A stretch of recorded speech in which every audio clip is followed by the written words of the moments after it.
Yeah. In your house with O'Con. Hey, O'Con in your house. Hollywood in your house. Hypocrisy's head in the clouds. Curating all kind of loud. Wrestling in front of the crowds. Paragon's holding it down. Anybody can get it. Josh Joseph standing on his decisions. He is the voice. There is no choice. We as them boys in your house making wrestling noise. Moving fast just like cruiserweight action. In your house is the perfect distraction. Rumpus in your ears when you in traction. Get this work with some wrestling action. Smoke.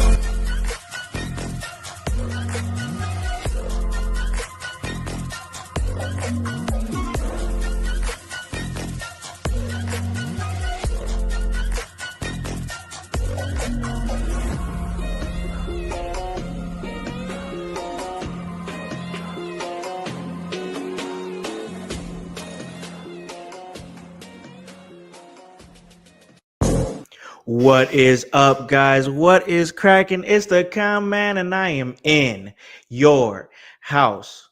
And you guys already know the vibes. Anytime we slide on through, we're here to give you that work when it comes to this professional wrestling business. And ladies and gentlemen, it is Sunday, fun day, and it's a big Sunday, ladies and gentlemen. I mean, we got Selection Sunday going down, a lot of big things going down in basketball, and in your house is most definitely going to be taking a part of that. That is going to be great. We'll talk about that on the show. A lot of things to talk about on the show, to be quite honest with you, because not only do we have a full house here with the core four back in the building, we got a big guest as well, but we'll talk about that in a second because I got to bring in the core four. And this man, you could hear him on Fridays, always doing his thing, talking SmackDown. He hangs out in his room. That's my man, the blue-eyed villain, Grunmeister, here at In Your House. What is up, man? Yo, what is up, Alagon? This is a big Sunday, and we're still just a month out from Wrestlemania. It's insane. Oh, man, so much awesome things to talk about. We're going to most definitely get into it, Grun, and it's going to be great. But before we do that, I got to bring in our other awesome co-host. Man, he does his thing on Mondays. He talks all things Monday Night Raw, and on Fridays we get Extreme. He is the educator of Extreme. He is our own local piece of shit. That is the voice, Josh Joseph. What is up, brother? What is up, House? What is up, household? Grunts friends, my friends, Chaos Goblins. How goes it? And goddamn, House, you didn't tell them it's Austin Day. Oh man, listen, I did. It is Austin Day. You know what? I apologize. It is Austin Day, so of course we have to give him a proper hell yeah. So let's go ahead and give it to him. Give me a hell yeah, hell yeah. Most definitely here. Happy 316 Day at In Your House, and me and Voice. We're great friends, man. We hang out, we do our thing over on Fridays. I mean, I see this guy a whole lot, man, and you know, he drew something for me. I did. And I was touched. I was touched when he drew it for me. He sent this to me, and it was wonderful right here. Yep, that's me and my boss. Me and my man. Yeah, That is I me thought and it my was man, cool. Josh Joseph. He drew that for me, y'all. Yeah, Thank you, I man. have spare time sometimes. We appreciate it. I appreciate it, man. That's my dog. That's my dog. That's my dog. Exactly. But we got another dog in here because it's the core four, ladies and gentlemen, and he made his return last week to In Your House, and now he's making his return once again this week for this big episode. A lot of awesome things to talk about, and of course, it's always Smokey in Hypeadelphia. That's Hypocrisy Jones, producer of the show. Here he is. Here, Hype. What is up, man? What up? What up? What up out there, household? Yes, it's always Smokey and Hypadelphia, but you better believe I'm gonna crack open a Steve Weiser today because it's Austin 316 day. Give me a hell yeah! Hell yeah! Yeah! There we go, bro. I'm excited for today, and I'm excited for what we're going to talk about today. I'm excited about who we're going to talk to today. Like it's about to be a fun day, bro. Oh, most definitely. A whole lot of fun stuff. Great team here. Core four right here together doing our thing at In Your House. And man, I'm excited because not only do we have the core four coming together and boom, boom, boom, like some Captain Planet type shit going on right now. We are back, ladies and gentlemen. We got a great guest, and this guest is, the perfect time to have him on, honestly. And man, this guy, I owe a lot of where I'm at to this man right here. Most definitely. All the stuff that I've done in my career, whether it be opportunities to work on OVW and go to Las Vegas and do 3 shows there in Las Vegas at the Level Up Expo and just run rampant over the Midwest with just pure fuckery and fun. And not only with that right there, the fact that this man is a 20-year respected professional wrestling veteran, been around everywhere, you name it, he has been there and has shown a lot of people the way behind him in this 20 years. And now he's encapsulating all that in this farewell tour. One last ride, my friend, my brother, my dog, the right hand of God, Sam Knight, returned to In Your House. What is up, man? Well, goddamn, we come on show 316 day. We're talking about hell yeah, throwing out Steve Weisers, and you want to talk about my last ride? I'm so excited. What? What? What's Hell up, yeah. What? God, What? God, I'm so excited to be here on In Your House, talking about a good old wrestling on 316 day. If you want to talk wrestling, give me a hell yeah. Hell yeah. There it is. Yes. What's going on, fellas? Thank you so much, man. I'm humbled. I'm deeply humbled to be a part of this show today. And Con, man, you always, every single time you talk about what I've done for you, man. Listen, it's what you've done for me, what we've done for each other. Wrestling is a business where you make it better than what it was when you came in. And so, with me preparing for my exit, I'm looking back and smiling, going, "It's all good." So, thank you once again for the great intro, man. Hey, no problem. We are excited to have you on, man. And you've done many great things and have done many great things to help this podcast being a 2-time most downloaded episode in 2 different years on Spotify. 2 different years on Spotify. You've helped this podcast grow. So we appreciate any time that you come on here and give your thoughts and opinions and everything. But we're going to get your thoughts and opinions on everything going on in the current landscape of professional wrestling. And before we do that, we're going to talk about everything that you've got going on. And we've got a great chat going on right here. We've got Nick, our buddy Nick, coming in. He said, "What's up, guys? Happy Stone Cold Day." We got our man Slappy. He's coming in. He's saying, What? And Hypocrisy Jones is voice drinking invisible juice. And can we What is that, dude? Are you drinking invisible juice, bro? What's happening, brother? Like, What is Here's this the thing. green I drink? couldn't be the only one that noticed that. I had to throw that out there. It's okay. So what it is the cup has green on it. I have a green screen, so everything it No, just makes no, it look no. invisible. I love it. You got Cena juice over there. You I was were gonna say you- drinking that John Cena juice, bro. you were guzzling down Cena juice. No, well, at least we all figured out. Don't tell Jones your secrets because the FBI will know because he just gets on podcasts and talks about your Cena juice. So Look, I'm not That'll the be only fun. one with eyes. I don't know, bro. This is a true. video This is podcast true. as well. This is true. This is true. We Most both definitely. had a hand in this.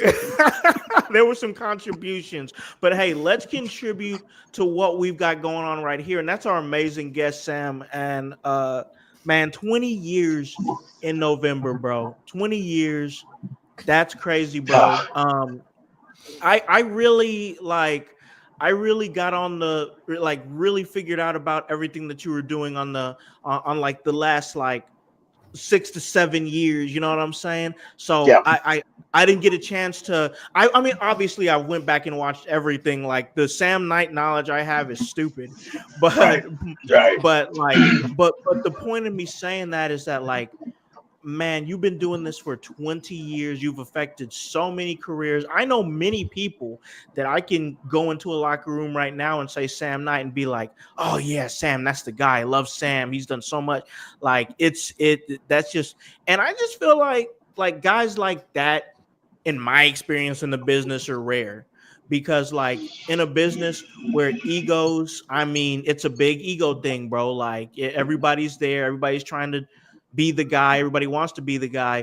For you to be that guy that's like, hey, I give back. I'm the guy who is here to help the next generation, man. Now you're here on your farewell tour, your final year here, and it's just kind of, and we've talked about this because this needs to be about Sam.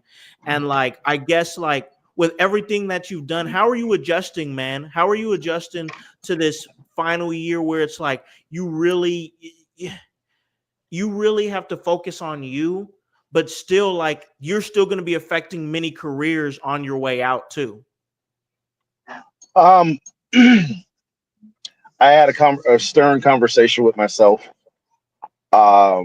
where I realized that I have given so much to so many people, and it's great. Like, we don't give with the mindset of getting something back. That's not why we give. When we do great things, we do great things out of the kindness of our hearts. But it can become stressful. It can become a headache when you're giving so much, and you start to see human nature. You start to see that you're not excelling the way you want to excel. You know what I mean? Yeah. And I legitimately had a conversation with myself where it was like, year going into year 20, because this is year 19. The day of the final show will be 20 years in one day. So we'll just say 20 years. But Yeah. I told myself that I needed to focus on doing the things that I want to do. But if you're paying attention to how this tour is going, I'm showing up in places I haven't been in a while to give those fans the opportunity. I'm giving them the opportunity to see me one more time. I haven't even announced what I have for the remaining of the year. I've announced certain dates, which we've talked about and we'll get into in a bit. Sure. But this retirement tour is for me, but it's for everybody, because I'm not going in there with demands. I'm going in there going, who do you want me to work with, and how can I make them better? Do you understand what I'm saying? And it's beneficial for everybody involved, because when it's over, man, when I'm done, when that last 3 count is done and I stand up, whatever happens, I know that I can walk away from the ring and go, I did everything I wanted to do. You know what I mean? Because there's no one stopping me. My schedule is what I booked. Yeah. The shows I'm showing at, I handpicked those shows. It's really the me tour. You were on the revenge tour with me. Like you remember what a that? tour it That was. Holy shit. like that Amazing. that was like, oh, you forgot about us? Watch this. This is when it's over. I I want that legacy to remain. I want people to be like, yo, hey, we're glad Sam's still around as this guy, but man, you should have seen Sam as a performer. You know what I mean? Like you Yeah. should have seen Sam in ring. Like, Yeah. you know, the theme of the show is one last ride. You know, the last ride.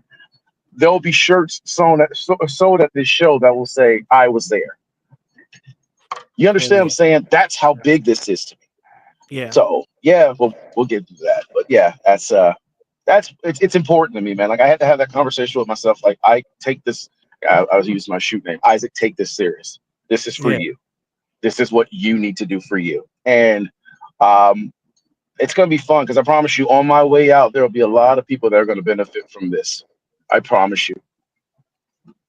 I believe it, man. I've seen it firsthand. I've seen I it know that. firsthand. Like it's crazy. We've got. Well, I'm gonna give an opportunity for our guys here to ask a question, but let's hit the Sure. chat real quick. We got Brady Tester over here. He's saying happy 316 day. Hand out beers and stunners. Make sure you do that today on 316. We got our man Hype Jones. Big shout out personally to Sam Knight.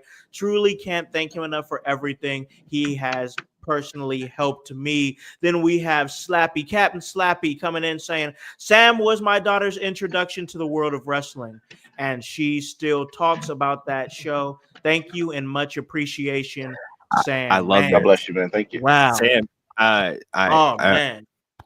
Just to piggyback off of that comment, they came to the match that we did down in Indy together, where I managed you. Okay. And that was her first introduction to wrestling. And like That's awesome. I work with Slappy and know him from around my way, and Yeah. he always tells me how much that influence that day changed her, because like she has a big passion for wrestling now. That's awesome. That is Yeah. amazing. That is amazing. That's an amazing story. It always makes me feel pretty good. I also, so I like, because you know, oh man, I got to do that with Sam Knight. I got to help influence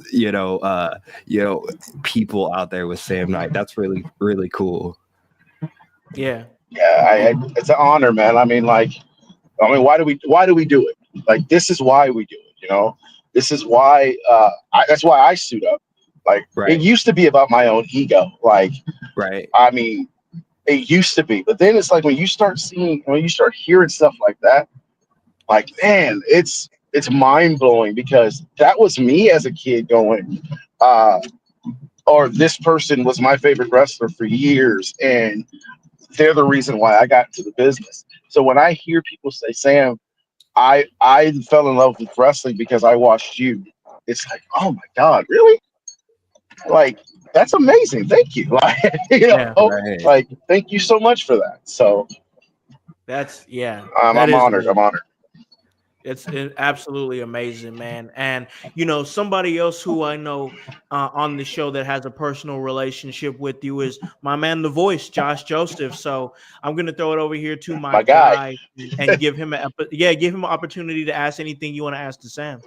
Yeah, Sam, first off, congratulations on just an epic wrestling career. I know you're going to stick with the world of wrestling. This is just, stepping away from the ring. I personally, you're the first indie wrestler when I moved back up here from Mississippi that I heard about before I got into the indie scene around here. As soon as I hit Facebook, Sam Knight's blowing up my page. I'm seeing all these things that you're doing. And then years later, I connect with Howse, and he connects me with you, and you become the first indie wrestler that gave me advice and told me to keep doing what I'm doing. And you enjoyed my addition to in your house. And then we met at Jones's wedding, and you gave me that big Sam Knight hug that just it feels like a brother that the older brother has come home and he's just giving you love. And you've always shown me that. And you've always been there to give wisdom. You've done my shows before I was within your house, and I got to interview you and talk to you. So going off of that, one question that left me wanting to still ask you, and I've just been waiting for the time to get onto another show to ask you this. You've given so much advice to everybody out there. What does Sam Knight of today, right now, where does he go in Sam Knight's past, in his in-ring performances, and where does Sam Knight give Sam Knight advice when he needed it most? When I blew my knee out back in 2020, I was in a dark place. Prior to even the injury, I was in a dark place. No idea what I wanted out of life. I just knew I wanted to get signed to a contract. Just didn't know how to piece everything together. You know, Khan and I were getting going. Like, we knew each other, but we didn't know each other on that level yet. It was like, it was hard. And then I got hurt.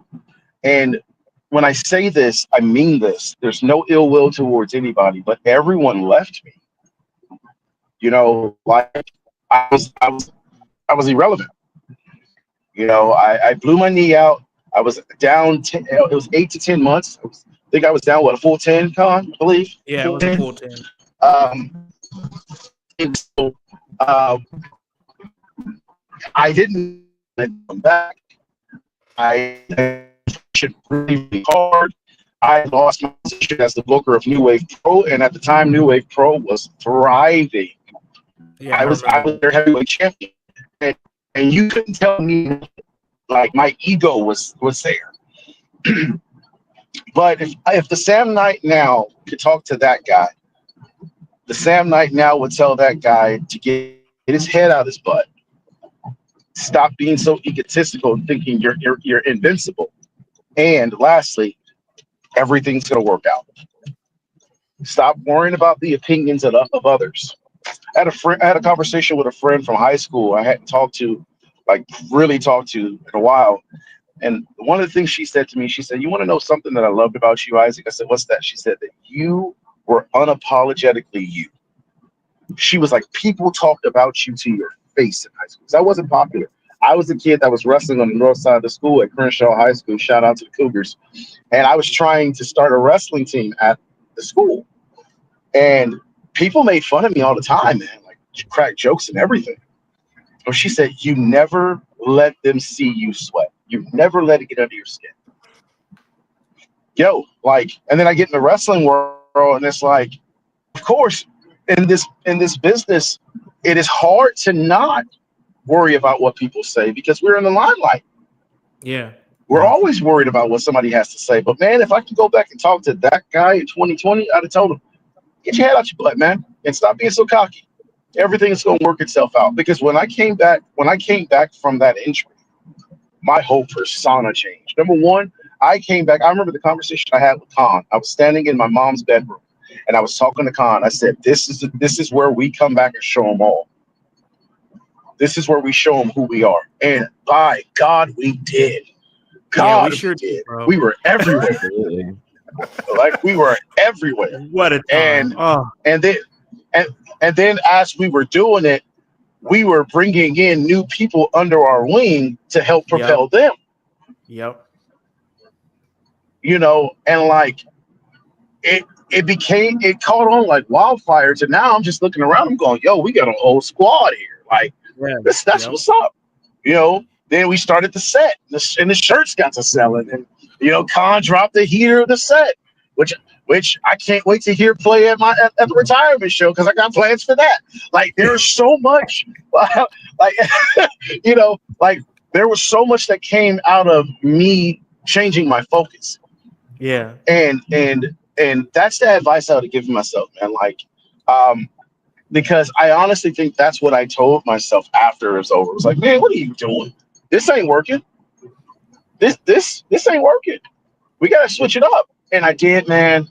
And I stopped worrying about getting signed and started worrying about more about having fun. And I, I have no regrets because I'm having fun doing this. Yeah. I really am. I'm enjoying myself. I'm not retiring because my body's hurting. I'm not retiring because I want to quit. I'm getting into the best shape of my life right now. I am mentally good. Life is grand. I'm retiring because it's time to do something different. Yeah. I want to go to Disney World. Yeah. Like, Yeah. I have other things I want to do. But I trust me, the wrestling world will not forget Sam Knight after what I'm getting ready to show y'all. I promise. You're not gonna forget me.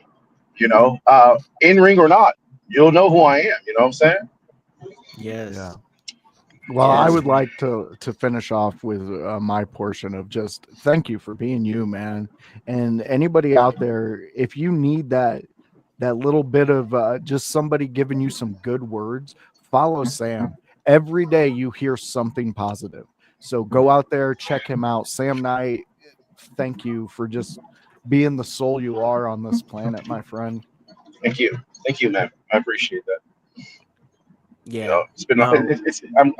I'm thankful for our friendship as well, boss. I like off the air, man. Like I appreciate you being a solid dude. Like when I hugged you, it was like we knew each other forever. That's what Exactly, it felt dude. like. I It felt like we knew each other forever. Yeah. I don't know, man. This whole group just has that brotherly love that you've always wanted in some portion of your life, even if you have brothers. But for us to come together and choose each other and be like, look, this is my guy. I ride with this team. And to know that we got the big bad Sam Knight with us and No that doubt. big bad heart you got, man. It just gives me such joy. I mean, I can't say your name without smiling, you know? He's the man.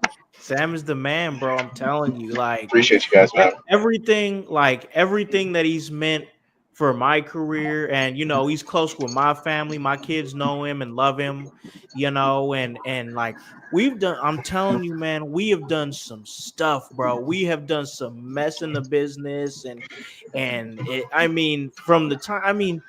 I can never forget. I can never forget co-main eventing OVW. Like that was Oh always the man, thing. And right. and and with Vegas and with the three night show in Vegas right around that same time frame, Yep. then the out, where we came together at Emerge for the Outbreak 8 tournament, when we broke out and did our thing there, and everything that we built with the sets and all the talent that we've got a chance to work with, and like look at some of these cats. Look at some of the stuff that they're doing that have worked with us and in some kind of way, whether it be somebody like Paragon, you know what I'm saying, or whether it be somebody like Kindle Fire, you know what I'm saying. You got Haven Harris, she's starting back up again, and she's back from injury and now seems like she's ready to go full steam ahead and do it. Like so many awesome talents that are really out there, and talents that you have affected, you know what I'm saying, like you know uh Austin Ryan, cats like that, you know what I'm saying. Aaron Atlas, you've affected so many. Jay Silva, cats like that.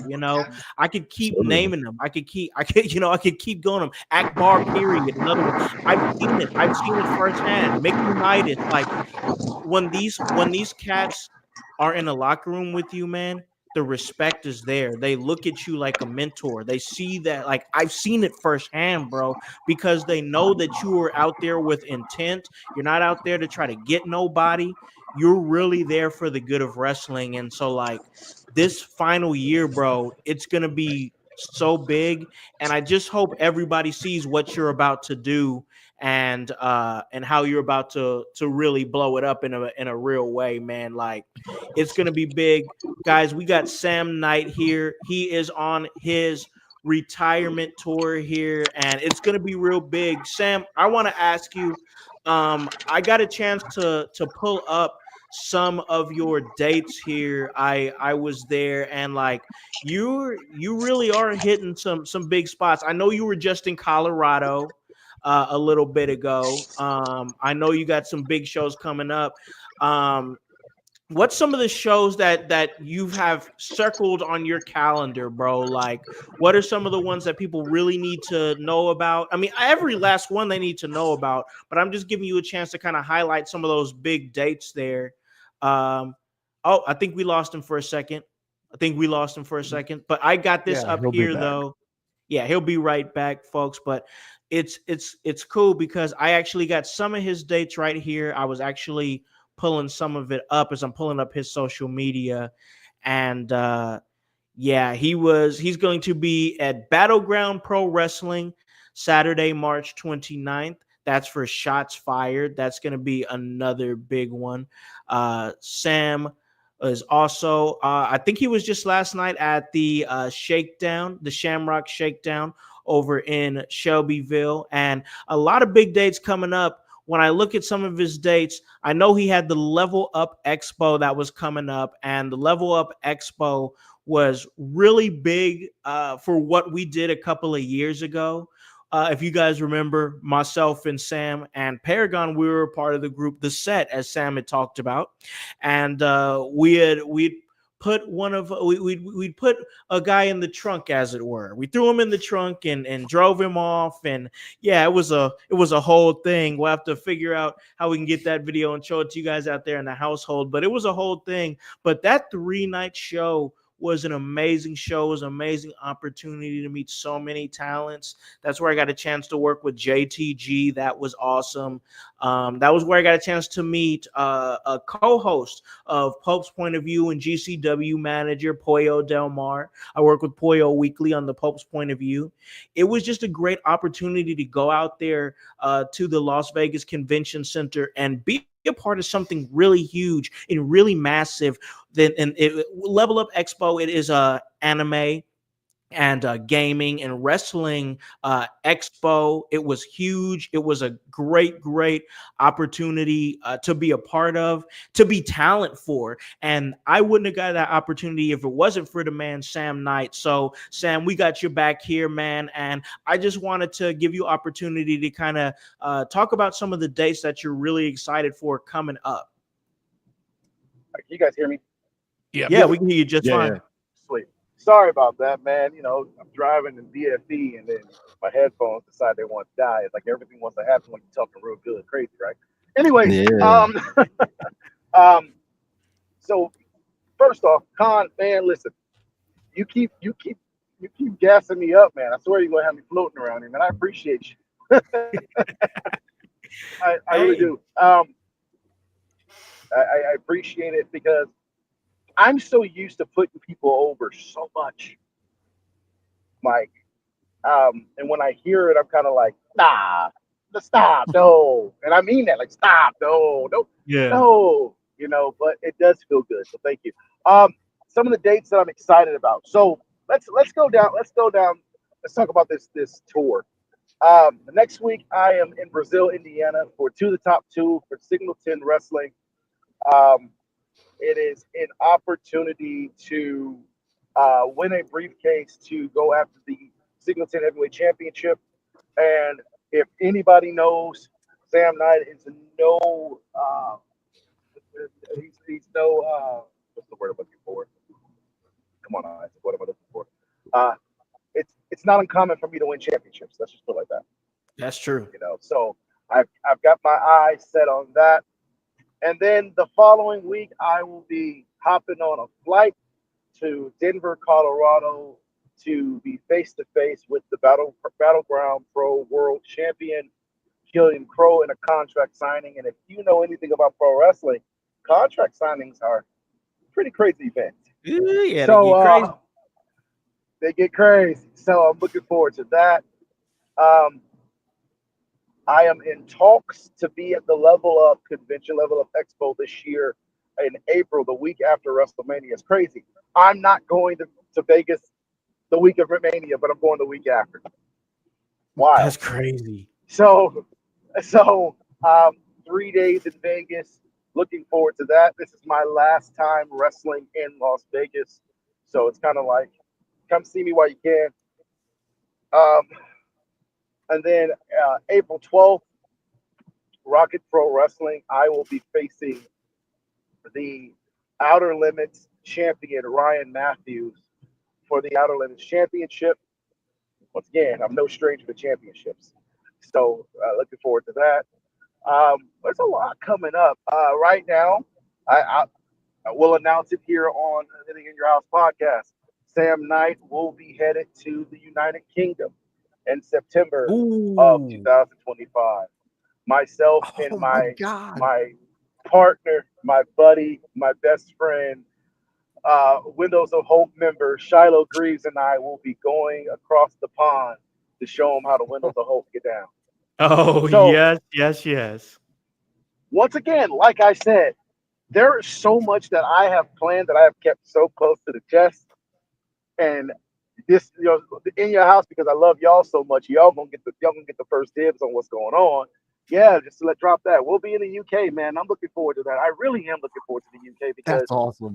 when originally when I first started back out here before life changed, I was scheduled to be in Japan. I was supposed to train in Japan at the 01 Academy, but things happened, life changed, and no regrets. But now I get the chance to take my talents to a different country, and I'm so excited. Yeah. That's amazing. So, We not could to have mention had I'm going a with Shiloh. So we could have had a you say? Japan Sam Knight. That would have been Yeah. my God. Dangerous, bro. He's already dangerous. He would have been even more dangerous. Oh my Exactly. God. Listen, I'm talking backhands and buzzsaw kicks and it all. Yeah. Oh my gosh. Oh man. You know, all Man, that. So I'm yeah, man. I mean, it's exciting. Yeah, I'm really excited for everything that you got moving, bro. It's big for you, and I'm glad we got this opportunity to come on and talk everything that you got going on, and we're gonna continue the coverage of your final year here. One last ride as the year goes on in your house, but I know you're on the move, man. You've always got a lot of stuff going on. I want to ask you, do you have enough time to stick around with us and talk a little bit of Road to WrestleMania? Of course. Oh, yes. I do. All right, household. All right. We got Sam Knight sticking with us, guys. We got a lot to talk about. We got the Street Profits. They're the new SmackDown Tag Team Champions. So much going on as we ride to the road to WrestleMania. You never know what's going to happen. You have titles changing on pretty much every single show. We're going to talk about that and so much more here in your house. But first, we're going to take a break, pay some bills, and when we come back, we're going to talk some Road to WrestleMania with the right hand of God, Sam Knight. Hello, everyone. It's the Pope Elijah Burke, founder and president of the Love Alive charity. I wanted to take this brief moment to share with you my charity's continued humanitarian efforts to positively impact the impoverished communities in and around the greater Jacksonville area. This cannot be possible without your support. If you'd be so kind, please take a moment to visit our website, love-alive.org, to learn more about the charity and its mission. Also, feel free to donate to our 501c3 organization that operates off of the donation of the public, which is you. Whether that be by website or via Cash App, $1 help makes a difference in the lives of others as we continue to positively influence many people by being the change that we wish to see in the world. Exciting things are happening at the Kokomo Press. Yeah, very exciting things. Not only are we bringing you comedy shows, an open mic once a week, skits, videos, funny jokes on our page, and satire news stories, but now you can support us by going to kokomopress.shop. It's that simple. You go to kokomopress.shop, you find a t-shirt, you find a hat, maybe in the future some stickers and some posters. You go on there, you buy one of those from us, and percentage of the proceeds will go to us and help support what we do. We appreciate every person who just likes, subscribes, does all that. But if you go to kokomopress.shop and you buy something, we'll know who you are. You send us a photo of it. We will post it on our page and shout it out. Thank you so much. Go to kokomopress.shop, buy all your shirts and hats, Scott's needs and support the Kokomo Press. Thank you guys so much. KokomoPress.shop. Hey guys, welcome back to In Your House, and we are hanging out here with my man, the right hand of God, Sam Knight. And guys, it's not just that. We got a whole lot of things going on here. It's 316 day. Give me a hell yeah. Hell yeah. It's 316 day. It's also Selection Sunday. And man, I get excited when March comes around because that means, guys, it's March Madness, and I wanted to get interactive with our guys here at In Your House, mix some things up, and get in the mix of the little bracket situation that we do every single year, every single March. I love March Madness, so what we got going on here is a little bit of bracketology. It's the In Your House NCAA Bracket Mania Challenge, and ladies and gentlemen, what we're putting down is we're gonna go ahead and get y'all that March Madness app. I get it every single year to put a bracket together. We're putting a group together, and you can make up to 3 brackets. You got 3 cracks at it, and if you win, if you were the one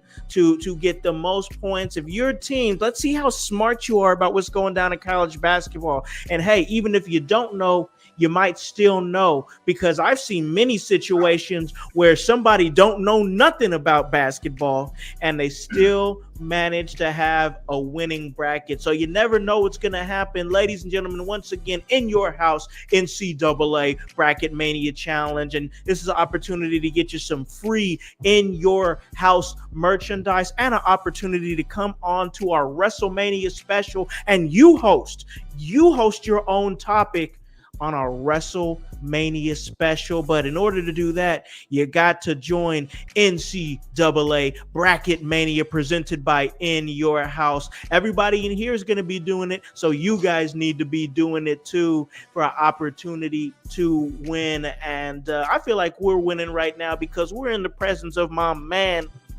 He's the right hand of God, Sam Knight. And man, I was excited to talk to you, not just about what's going down with your tour. Of course, that's a big thing. But anytime I get an opportunity, man, to just talk some pro wrestling with you, I'm always ready to eat that up, bro. I'm always ready to soak in that knowledge. I'm always ready to see what man got to say. So let's go ahead and get it cracking, man, because we are on the road to WrestleMania, man. And I got to ask you straight up out the gate, we are full throttle here, Sam. I want to ask you, what is the most story match situation going on that you are excited about as we're riding and cruising on this road to WrestleMania?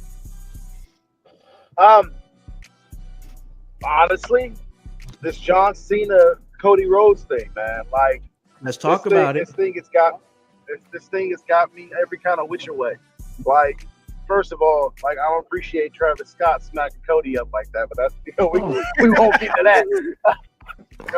Just straight disrespect. Like, oh, Kirkpatrick, that was disrespectful. But I will say, I love where they're going.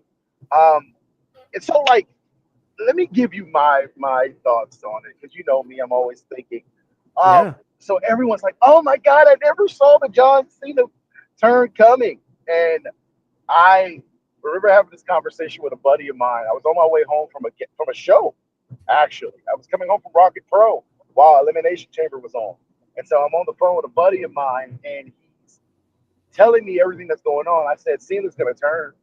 He goes, nah. I'm like, yeah, he is, bro. I'm like, why is he still out there, bro? Like, why is he still out there? And then I referenced the promo that Cena cut at the Royal Rumble press conference.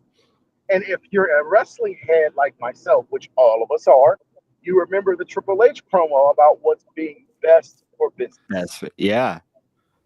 Yep. Uber telling. Cena kept saying, he was like, and he said it with this low tone. I'm like, nah, bro, there ain't no way in hell this dude's not gonna turn heel. Because he's like, I'm calling my shot.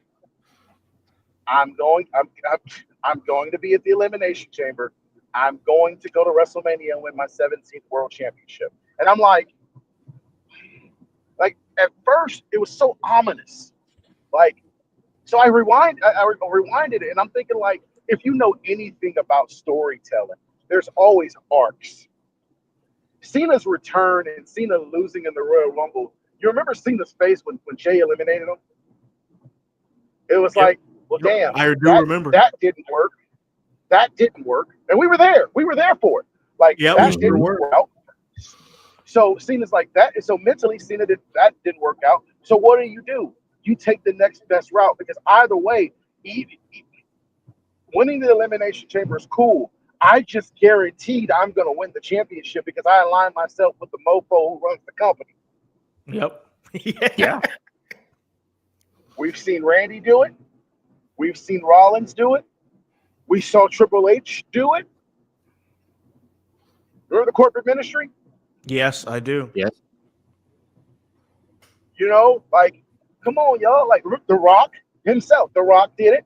So Yep. what do? If you're going to give Cena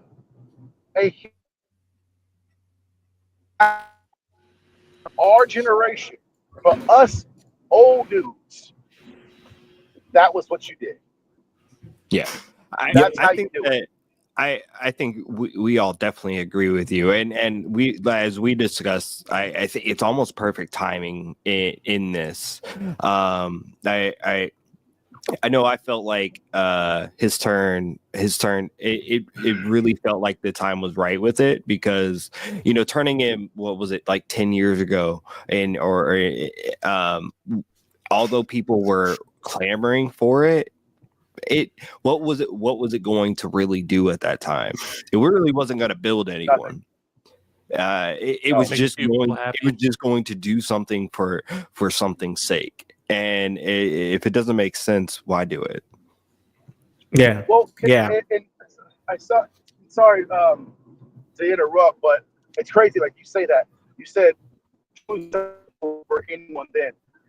I want you guys to look at it from a different point of view, because I was reading this thing, because I still read some of the dirt sheets. Shout out to WrestleZone. But I was reading something, and the statement said, you got to be some kind of uber fan. You made the 20 years turn heel on you. They just positioned Cody Rhodes to be the man forever. Yeah. And I think that's Like, that's Cody what Rhodes, solidified more than anything. Yeah, Cody is the dude forever now. Like, you can't tell me Cody Rhodes can turn heel tomorrow. I'm like, I don't believe it. I don't believe it. Because John Cena turned heel on you, bro. Yep. Like, but you feel what I'm saying? That's like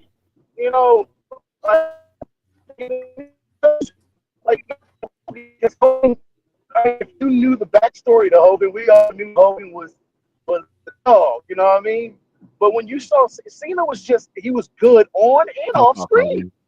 These Make-A-Wish Foundation kids and signing all these autographs. First one there, last one to leave. This was who John Cena was, right? So John turning heel, you like, dog, in real life, if I see you, we fight. Oh man, it's real talk. It's real talk. We got the Lou over here in the chat. I want to acknowledge the Lou. He says Cody is the face for the future until the next guy comes along, and I absolutely agree with that. That's kind of what we've been talking about here on the show. He also says IYH reunited. Happy Sunday, guys. And he also says desperate times call for desperate measures when it comes to John Cena. And once again, like I said, guys, we're on the road to WrestleMania. We got our great guest, Sam Knight, but also, man, things happened on SmackDown, man. Like, you gotta watch these weekly shows are starting to really go on a different level as we are building towards the road to WrestleMania. And SmackDown specifically, we had a title change, tag team championships. I'm gonna throw it over here to my man real quick, Grun. He covers all things SmackDown. What was your overall thoughts on this week's SmackDown? I thought it was pretty good, but what do you think, bro? I thought it was very good because one, it's the start of the European tour. So whenever WWE are in Europe, they always have to go big because they want more dates. They want to get into more locations in Europe. They want to get more viewers. So what do? They have Tiffany do a swanton off the damn Titantron. Yeah, You crazy. have Axiom wild. debut. That is absolutely wild. Oh. Tiffany is going to be a megastar in the women's division if she's not already. She's absolutely getting up there. Axiom debuts in a match against not some jobber, not some throwaway big guy, against the world heavyweight champion Gunther. And the match was good. It Yeah. was great. It's I just amazing. finished it. Oh, Hey, and can I- then can I speak on him for a second? yes, On yes. Gunther for a second. Speak. Okay. All right. So I'll go backwards for a second because we were talking about John Cena. I would have rather see John Cena versus Gunther and lose to Gunther. And I'll tell you why. Because Gunther takes away his possibility of becoming number 17, of winning number 17. I think it's a bigger story. That was just my opinion. You said Yeah. Gunther, and that's where my mind went. You know what I mean? Like, because Gunther is that dude. Like, he is that dude. You know what I mean? So, go ahead. So you bring that up, and we kind of had this discussion. What does Gunther beating John Cena really do for Gunther? Because we think that as a whole, John Cena winning does more for whoever beats him afterwards than John Cena beating somebody straight up. So like, and we've seen this in the past where guys have become like, I beat John Cena guy, and Austin Theory isn't really doing anything for himself currently. So like, don't want to put Gunther in that same light. So how would, if that was the case, how do you book that and create, star out of Gunther? Well, so you don't have to create a star out of Gunther when he's already a star. Like, if let's be honest, like, and a lot of people have different opinions of him. A lot of people are like, oh, he's boring, yada yada yada. Gunther, look at Gunther's title reigns. When he was United Kingdom champion, long reign. When he was Intercontinental champion, long reign. Now he's been world champion, and it's been a long reign. I personally don't like the idea of bringing Gunther to WrestleMania to lose. It's going to happen. I don't like the idea of it because he lost last year at WrestleMania. Oh, yeah. Good right? Point. Yeah. Yeah, he did. He lost last year at WrestleMania. So you're going to bring him into another match where everyone already knows what's coming, and he's going to lose again. So imagine if we told this story of John Cena. He loses his opportunity in the Rumble. The chamber doesn't happen, right? Or he loses something, another contendership shot or something. And then he gets one last shot to face Gunther, right? Gunther's been on this dominant run, running through everybody. And Gunther says, I will give you a shot at me, and I will prove that your 17th title reign will not come at my hands. What's the first thing everyone's going to think? That John is going to beat him. Okay? In this room right now, how many people think John's going to beat Cody? I mean, Super Cena, he'll overcome, right? Right. Like, everyone thinks that John is going to beat Cody, right? Yeah. Oh, yeah. I don't. I see Cody winning. It's night 2 of WrestleMania. You want to send them folks home happy, right? You put Cody over. If you don't, where do you go with them? Right? I think this is kind of split. I think this is kind of split. If you're talking like Cody John, I think there is a split room that was like, okay, one really want John to get that 18th. Like it is going to be important. I feel like it does cement him in his legacy. It puts him above the rest, and it's something that probably won't be done for a very long time. Mm-hmm. And not to erase Ric Flair, but also Ric Flair be Ric Flairin. So I don't know. I think you're at a bridge where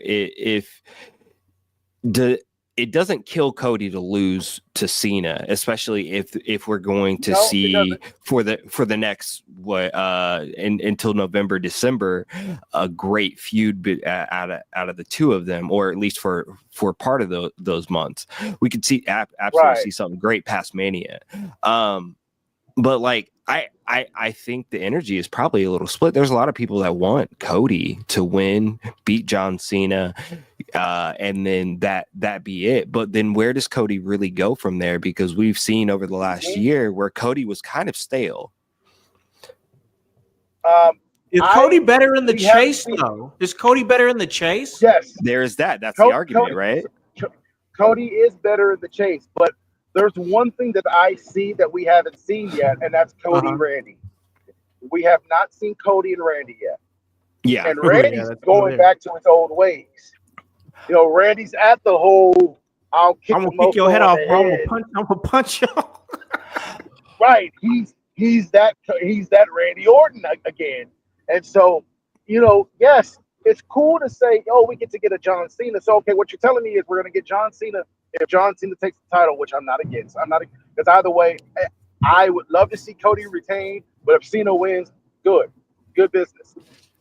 But if Cena takes the title, we don't get the champion every show. We go to the Ric Flair reign. Okay? We go to the Roman Reigns reign again, which I love Roman Reigns as champion. But Cena's not going to be there every week. Because, like I said, they've already started releasing the schedule. Which I really think they should have kept quiet about, because then people, it's still a mystery of, you know, of how often we'll see him. You understand what I'm saying? But then you've got Cena advertised for Backlash in St. Louis on May 10th. And anyone knows whose hometown is St. Louis. Randy. Yeah, that's Randy's. Randy. Can I interject on this real quick? Yeah. What if we get a John Cena title reign, and we also in this get a Randy Orton title reign, in which gives us the Cody Randy and Cody overcoming everything that he just went through after losing this, being the WWE top guy. He loses this to John Cena because of The Rock and all that. John Cena loses to Orton, and then we get Orton and Cody at, let's say, SummerSlam, something like that. Ooh. Because I mean, think about him, John Cena not being there all the time also adds fuel to the heat fire, because then fans are getting on there going, my God, he's never there. Yeah, exactly. He's another part-timer. Right now, Trips is saying, hey, guess what? Everything that we all thought we knew about wrestling, I'm willing to take that turn, and I'm willing to make kids cry. I'm willing to do this. Yes. Okay, so I love how you say that, but I'm getting ready to throw a monkey wrench in, because that's what I do. Do it. CM Punk. Oh, damn. He does play a mix in this, right? Yeah. CM Punk is a major part. Yeah. And there's still Paul Heyman's favor. Mm-hmm. Okay, there's still the Paul. That's because we are opening up our minds to a different thing. Like, think about it. Right. Okay, so you got Roman and Seth who are bickering back and forth, and Seth said there's no hatred there. You know, I actually love Roman, but F Roman. He hates Punk, right? Punk gets taken out by Roman on Raw. Seth gets taken out by Roman on Raw. We've prepared for this triple threat. Cool, we know that's coming. But after the dust clears from WrestleMania Night 1, Punk's aspirations to be heavyweight champion did not just disappear because he hates Seth Rollins and Roman. Punk has also made it clear, promo after freaking Elimination Chamber, he hates both John and Rock. I've inserted myself into the chat by saying what I said. We all know Rock's ego can't stand being tested. So Rock's going to have something to say to Punk. Let's go back to the Royal Rumble where Punk lost to Rock for the championship. We're coming full circle. Sir. I can see this. We're coming full circle. So now, you've got everybody talking about if Cody loses, John Cena's champion. Orton's like, well, I want my shot. Cody's like, Orton, hold on, bro. Wait your turn. I still get a rematch, quote unquote. I still get a rematch.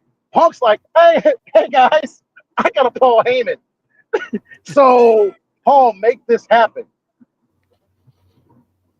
And then now you've got the chase that we have not seen in years, where some of the biggest stars are all coming for the championship. If they would have put the WWE Championship on the line in the Elimination Chamber, it would have taken us back to the late 2000s. But do you guys remember Armageddon? Yeah. That six-pack challenge? I mean, that Hell in a Cell? That's the feels I see coming. I feel that coming. Because Triple H has been taking storylines and plugging it into new people. Oh my gosh! Yeah. Oh yes, yes.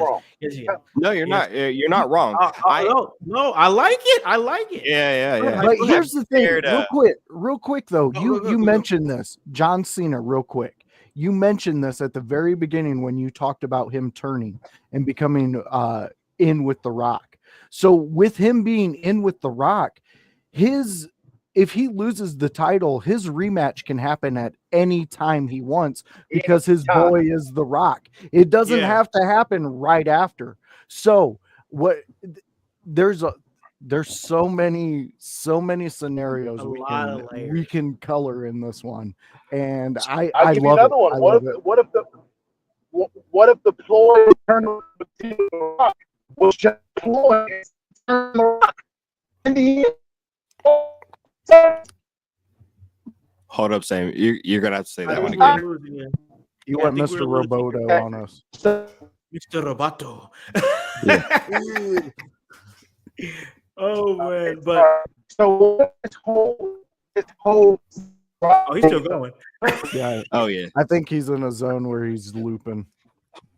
Yeah, I think so. He's probably maybe. We know he's on the road and whatnot, so we'll let him get that figured out. But this is what I like, though. We're in a time where anything could be happening. Anything could. The fact that we could have a 6-pack challenge in some kind of way. I think we got Sam back. Man, you was going, bro. We couldn't hear you for a second, man. What was your thought? Now shit. He's gone. God damn.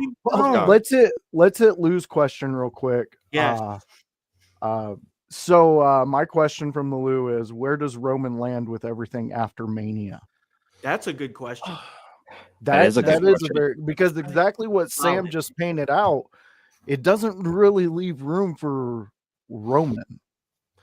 It doesn't. And so I saw this. I just saw this on X. John Cena's retiring this year. AJ Styles is retiring in 2027. Yes. CM Punk is likely going to retire sometime between now and 2030. And Seth Rollins is likely to retire in 2031.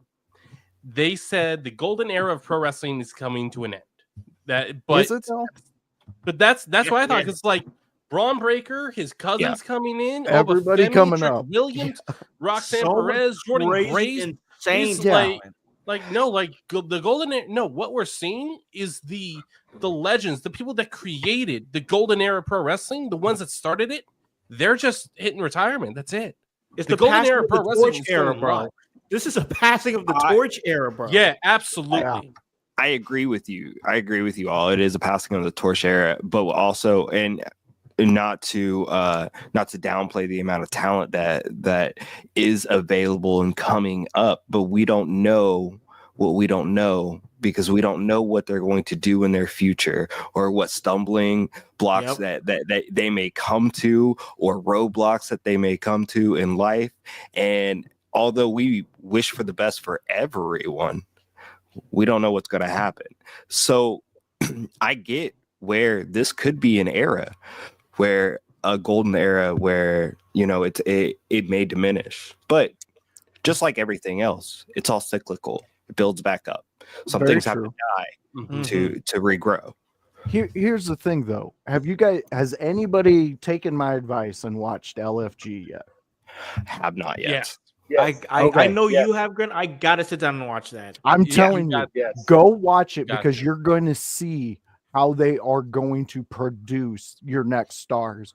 And here's the thing, these kids are coming with already built-in personalities that these veterans and these legends are able to adapt into the next star. I'm telling you right now, that Olympic gold medalist, she is going to rock the WWE once I she cannot hits wait the for her. stage. You guys are going to be blown away with what I'm telling you. Sunday tonight, I think it's 7 or 8 p.m. is the newest episode, but go and watch the 3 that they got. It's a great show. Tyra May Steele, right? Yes. Yes. Exciting time. Exciting. Dude. You know I what? absolutely adore this chick. She is going to be phenomenal for the WWE. Let me ask this. Let me ask this, and then we are going to get to some SmackDown. Don't worry, guys. We are going to talk some SmackDown, but I got to ask this because I've been around Sam for so long, and like when I think of the way, and I think like voice and hype, and maybe even Grun would agree with this as well. Like, couldn't you see Sam being like a coach on a LFG type? You know, like easily, absolutely. right? Any sort of Easily, producer, right? trainer, or anything like that, I could see Sam doing that. And as you know, as we talk about his final match and him moving on from his in-ring wrestling career, Yes, in-ring. I'm excited to see the possibilities that he explores and the things that he can do, because I know he can excel, and he's a motivator. So like I know that he can definitely help anyone grow and see the things that they won't see exactly. Because he's been there. Yeah. That's what I was gonna say, Jones. Like Sam has this way of seeing what it's like. Howse, I mean, you're a student of Sam. You have this thing too. You guys see things in people that they don't see in themselves. I mean, Howse, how many times have I come to you and been like, dude, I'm not connecting, and you're like, shut up, just keep doing this. I've asked you, do I talk too much on this podcast? That's what I'm supposed to do, you know. So the fact that you brought that up, I could definitely see Sam doing a coaching position with LFG, because you see the Taker, and honestly, before Taker became like social media present, I would not. Mark Calloway to me would have been somebody who just brushed people off backstage. And that's just me looking in from a fan aspect. But once I got to know him on social media, he wants to teach. He wants to build the next ones up. And he finds these little things in these kids that they don't even see. And they've already been at that performance center for so long. And it's crazy, bro. It's crazy because that's what I say about Sam. That's exactly what I said. So that's why I wanted to bring that up for a reason to bring. What's your thoughts on it, Sam? Like the whole LFG, like, is that something that you'd be interested in? Talk to me, man. So first of all, once again, guys, thank you so much for the compliments. I truly appreciate it. I'm humbled by it. The thing that I see is what you haven't been trained to see yet. And because you're so, and now hear me when I say this. I'm not talking about somebody teaching you. This is you figuring this out from experience. I am really, really big on downing me. Okay, so big on it. I can't do that. That's too big of a project. I don't know if I can do that. This is, as Isaac, it's hard sometimes to look at a task and be like, easy work. You know what I mean? Yeah. But when you have somebody who sees through that and goes, yo, these are your qualifications. This is your potential. And the reason why you don't see it is because you're too busy saying what you can't do. You understand what I'm saying? This is the thing that I tell my kids, man. If you're under my umbrella, I say we don't use the word can't. We say we're choosing not to. We're going to do that. You know what I'm saying? You can do that. So when I looked at Khan, and one of the first conversations Khan and I had is, Khan, you on a podcast, I got the wrestling know-how. Let's do it together and figure it out. Yep. Because I knew what he could do behind the mic. I mean in front of the mic, and I also knew I knew what I could see him doing in front of a camera, and took off. Absolutely. Took off. And I just stood, and I didn't say anything. I just stood back and let him work. there were small things like if you turn this way, if you tweak that, say this.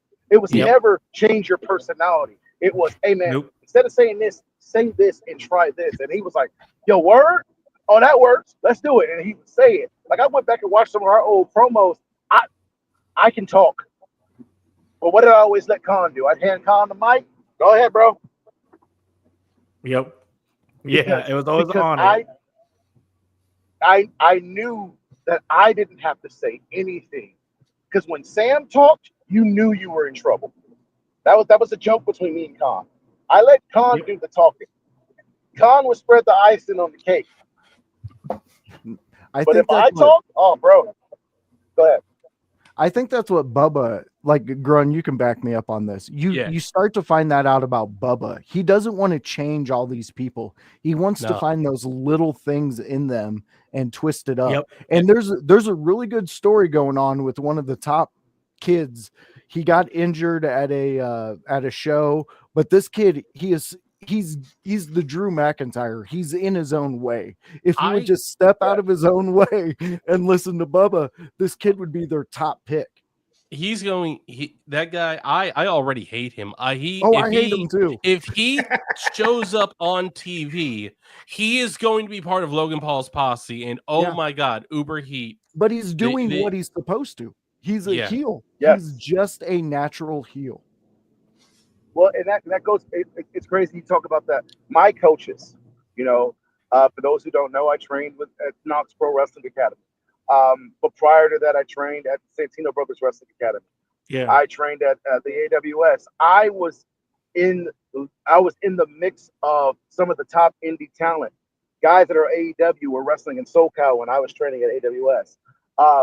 The Santinos have put out great talent. Brody King is a Santino kid. I train, like I said, we talk about training at Knox. Kishi and Gangrel and Black Pearl especially. I always talk about Kishi and Gangrel, but let me tell a Black Pearl story. Shout out to Reno. Black Pearl was the one who made us train as entertainers. He wanted us to be great in ring, but it was letting it ooze out of you. Like letting it ooze out of you. I remember there was one training that we had. I'll never forget it. That it's when that Denzel Washington Unstoppable movie came out, and we were still trying to figure out who Sam Knight was. He said, "Sam, you're unstoppable." He's like, "That train trying to take you out can't take you out.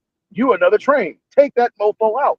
And I remember looking at him like, "Man, you crazy in your head? Like, what are you talking about?" But it was the mindset. It's like a football coach that looks you square in your face and goes, "Are you scared to put the pads on and go hit, or are you ready to go run through these mofos?" Like that's what a good coach does. A coach doesn't belittle you. Yeah. A coach doesn't talk down to you. A coach will tell you about yourself, and it may come if you take it to heart. Like if you get sensitive about it, good. I want you to get sensitive about it. Let's talk, Vegas. I want you to get sensitive about it. I want you to feel some type of way about me after we had this conversation. Because as you're sitting here being mad at me, this is the difference between a great performer and a wimp. Is a great performer can say, "You know what? There's a reason that they yelled at me and talked to me that way. Let me figure out what it was." A wimp is like, it's his fault. Yep. Accountability is a mofo. That's anything. Music. Absolutely. That's music. That's podcasting. Yep. That's any sport. Like Anything. if you can't take somebody standing up to you saying, "Yo, your crap stinks, clean it up." Nobody's calling nobody in this, man. This pro wrestling stuff. I got my butt chewed multiple trainings because they didn't like the way I did something. Because they wanted me to be great when I went out there because their name was on me. Yep. So when you're watching the LFG and you said it best, boys, you said that guy is in his own way. You know what? Most guys that don't think their crap stinks are usually standing in their own way. Yeah. It's the ego. Oh, it really the is. poor me mentality, the entitlement mentality. I should have this because I did this. No, fool. You shouldn't have anything. Wrestling don't owe you jack. Dude, Dude, you are so right. Beyond wrestling, the Just world don't owe preach you shit. Yep. Yep. Right. Yep. Yep. Straight. The world don't owe you nothing, man. Like I learned that after my dad passed away, bro. Because I was spoiled, bro. Living in South Central, I was coddled. We were taken care of, and my mom and my dad, they split. My dad passed away in 2012, and when Pop passed away, it was kind of like, oh shit, like I don't have a security blanket no. Like, you know what I mean? I still have people who had me, but I didn't have that legit security blanket. So as I'm falling, I'm trying to hold on to what's cut up already. Yeah. Now I'm 37. I'm a grown man. I'm leading my own pack. I tell Khan all the time how I look up to him because leading your own pack. But we realize that nothing is handed. You got to go get it. I look at how this podcast has grown because y'all out here working. The reason why these wrestlers can't get noticed and their name is not being mentioned in rooms they're not in yet is because they're not giving themselves a reason to be talked about. You got to try to get in these rooms. And that's just the thing. You have to take an effort to get into the rooms. And there's certain times you have to do things to get into a room that maybe you feel uncomfortable with. And that's not like a gross euphemism. That's a euphemism, as in like you have to put yourself out there. And wrestling is a weird business. And I'm sorry, any sort of entertainment business, any sort of sport, even athletics, you have to put yourself. You have to put yourself out there so much that like you have to lay so much of yourself out there that like when you're done, when it can be a hard world to be able to collect yourself and collect those pieces that you put out there of yourself. And I wanted to ask you this question, Sam. As you are reflecting on the things that you have done in wrestling, and as you are pondering upon your future and whatever that may be, what has Isaac found in himself in these years of sports entertainment, professional wrestling, that you are going to continue to use throughout whatever you do? That's a good question. That is. I appreciate that question because that is actually what I've been mulling over for the last few months. Like, with my shoot job and position that I had, I was like, man, like this is different. This is kind of hard. Like, oh shit, what is this? Right. In pro wrestling, you said it best. You got to put yourself out there, but that's everything. My sister's is an entertainer. She's a singer, and she had to go to a whole different country to get exposure. Wow. Yeah. Yeah. Yep. She that's left true. everything she knew. That's my hero. Like, she's one of my heroes. She left everything she knew in Los Angeles. She moved to Arizona, left Arizona, and went to Shanghai, China, and blew up. Wow. That's awesome. Insane. Blew up. You understand what I'm saying? Sometimes you've got to leave mommy and daddy behind. Yep. Step on toes in this one. Get out of your comfort zone and your own echo chamber. No one cares what you did yesterday. Okay? There's a reason why. Look, listen, y'all brought me over here to talk, so I'm gonna talk. I'm gonna talk my talk. I like it. You're gonna hear Sam Knight. Boyce, you said that you heard about me before you even got back into the indie scene again. You heard about me. Listen, you wouldn't have heard about me had I been sitting in front of my video game playing Raw versus SmackDown. You wouldn't have heard about me if I didn't go to the gym and bust my tail. You wouldn't have heard about me if I didn't take the chance of trying to make contact with a podcaster in Con or talk or trying to link up with people who freaking can help me get the exposure. No, you heard about me because I took the chance. I stepped out of my own comfort zone and I started having those conversations. And guess what? Uncomfortable conversations are so good for the soul. Yeah, they really are. Yeah. Absolutely. If you can have those real conversations, people are like, yo, I don't know what the hell I'm doing. And I see what you're doing. So if I can do anything to get on your level, please can you teach me? Like I have no problem looking a man in the face and saying, bro, I don't know how to do that. Can you help me, please? A closed mouth Yeah, don't get fed, bro. that's And big, like bro. the problem with this generation of wrestlers on the indie circuit is nobody wants to admit they don't know how to. Hmm. They don't want to tell you they don't know how to do it. So, so because That's they a don't big want to thing. tell you they don't know how to do it, they want to pretend like they know everything. Let's talk Yeah, about it. I had a guy, my friend Justice. I had Justice smarten me up to the marketing game of merchandise because I yeah. would show up to so many shows with so many fans with no merchandise. Do you know how much money I missed out on? So much money that I missed out on because I'm showing up to shows with the rink being 8x10s and no shirts. The reason why I'm on the road this morning is because I just picked up a box full of shirts and my new jackets to sell at shows. If Oh, you don't nice. go and get out to promote The hustle. yourself, no, you know what I'm saying? This wrestling thing is not just about physicality, bruh. You gotta be a businessman slash businesswoman slash business person. You I gotta be love it. that. I love it. Yeah, you do. And the And problem is we live in an echo chambers. You do one yeah, flip that goes viral and you think you're the shit. No, fool, you're the shit. I'm sorry. Go ahead. You got to move on to no, the next. What you got, voice? What you got, voice? I was just gonna say, House, when me, you, and Grun were doing a Sunday house party, this is all making sense. Grun took a stand. He was out there. He defended blackface, and I get it now, Grun. I get why you did it. I get it, man. This is amazing. Sam pulled it all together for me. No, I just want to say, for real though, that's what I do. You're never I gonna really live that down.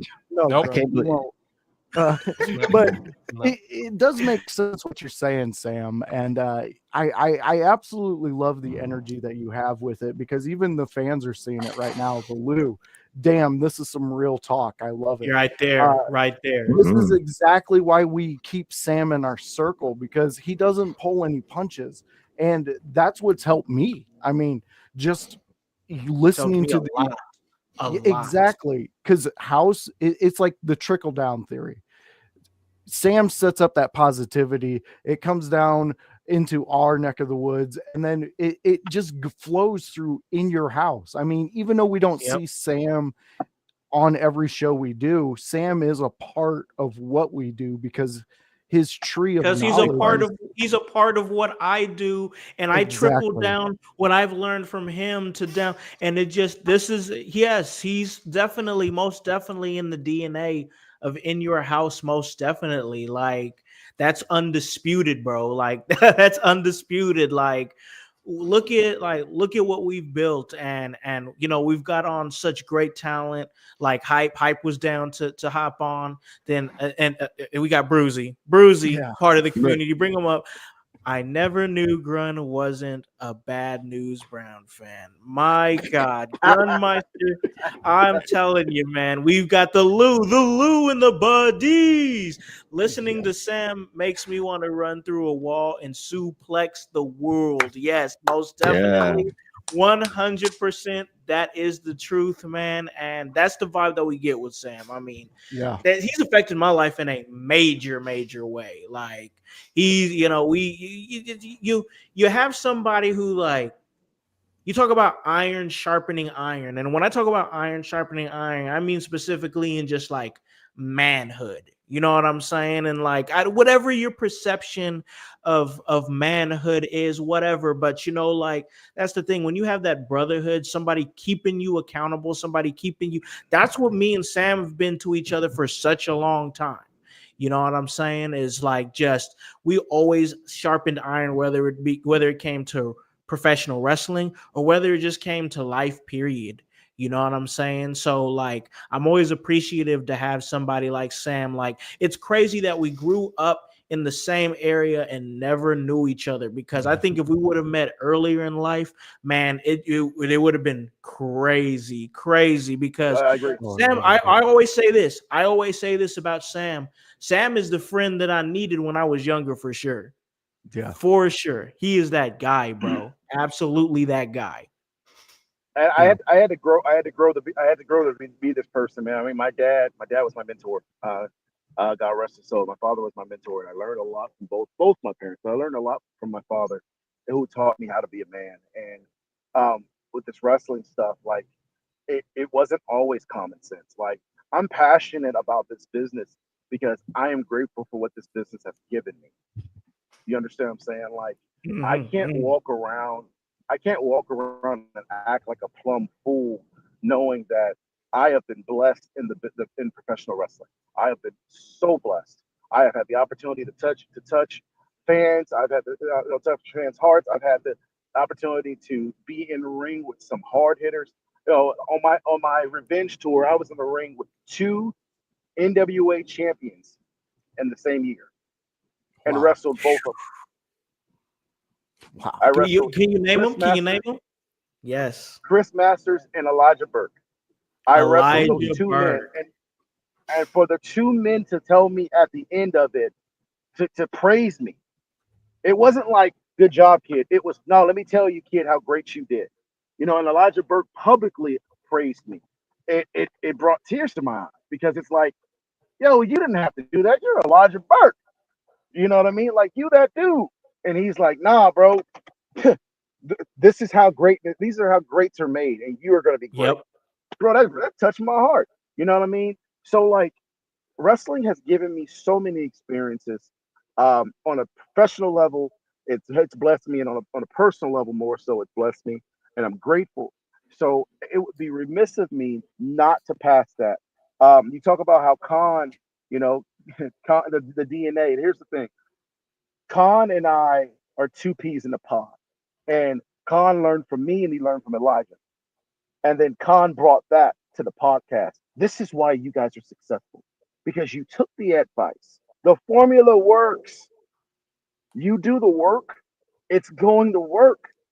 If you come in there, you're sitting back and you're lazy and you don't want to do what you're supposed to do, y'all are some promoting kings, yo. And then you got Queen Annie over here who's pushing too, and I see her everywhere.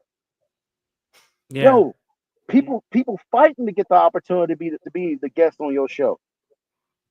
You know what I mean? That's what I'm talking about.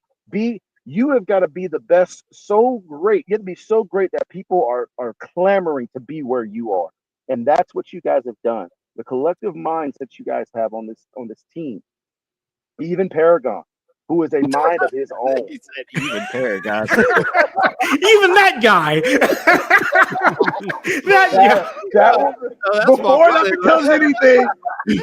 No, but P's like a brain. He's so smart to this business Yes. for his age. You know what I mean? Yeah. Like he's Still a young cat. intelligent. Still a young cat. So with that being said, like y'all got a great team. So when you bring that and you got the team lead that's like, yo, I don't settle for nothing but the best. Yo, that's when you become That's unstoppable. that's Yeah. how I feel, bro. Like straight up, like like this. I'd say this team can stand against any podcasting team. And I mean it. I mean it. Yeah, Like I'm firm Absolutely. behind every single creator that's under this network. Like I love it. yeah, yeah. Like for real, like Grunmeister, my man is consistent with his Friday night shows, man. I mean, kills it every single time. And guys and it's guys like Grunmeister and The Voice who like do 3 shows a week for us, and are always doing work. And then Hype, producer of the show, man, he's always in the mix, always got ideas, always got thoughts, and just his creative mind always helps this moving. And then bringing on people like Annie and Kevin, like, oh my gosh, like I don't know if Sam and Kevin Mhm. Calloway have been in the same room, Oh my but if god. they We if haven't. they haven't, We, that needs to happen immediately. Yeah. we Oh That's haven't. not yeah. enough I'm down. weed for me. I would be just sitting Because there. Wow, my these guys are God, We amazing. Kevin we has need been to a set gift up a to this window show. So liquors. is Annie for sure, but Kevin has been just, oh my God, such a great key asset. He's amazing. Yeah. Well, I It mean, would be We've kind of been talking a little bit about plugging in. Can I kind of tell what we've been talking about for the last few months? since you've been talking about plugging it in. Yeah, I think go ahead, yeah. So we talked about this UK trip I got coming up, but I want to go ahead and drop another thing exclusive to In Your House. Con and I have been discussing this, and we're going to go ahead and pull it. Once my retirement is done, once I'm done with In Ring, I am going to be joining you all under the In Your House umbrella podcast umbrella and starting my own podcast. So, Yes. and Con's going to be producing it, and it's going to be called Around the Knights Table. Ooh, And we're like going it. to do, we are going to do, this is going to be a gloves off type real conversation podcast Yeah. where we have those deep real conversations about pro wrestling. And it's of course it's going to be monitored to where we're not going to go and be blasting folks. This is going to be us talking about real pro wrestling stuff, from mental health to what it takes to these are seminar conversations in an hour or an hour and a half. Yeah. And it took a while before we finally agreed on this, and because I was really playing with what I wanted to do in concept. Ike, I think you should do this. We've been He's like, talking about I it for a couple really, years. yeah, We talked about it on the So Revenge tour. yes, we did. Yes, It we just did. wasn't the right. So It just there hasn't been the right it time wasn't yet. time. It wasn't time. Now is the right time. So, what it's going to be an honor to join you all on that front as well, because podcasting is new to me. I watch Takers, and I watch how Taker has this guy who runs everything, and then Taker puts his stuff in, and I'm thinking that's kind of This how is me and what I've Con been are going to do it. telling you, bro. I'm telling you, like, okay, I'm sorry to interrupt, bro, but it's like I've been excited for this for a long time because I Yeah.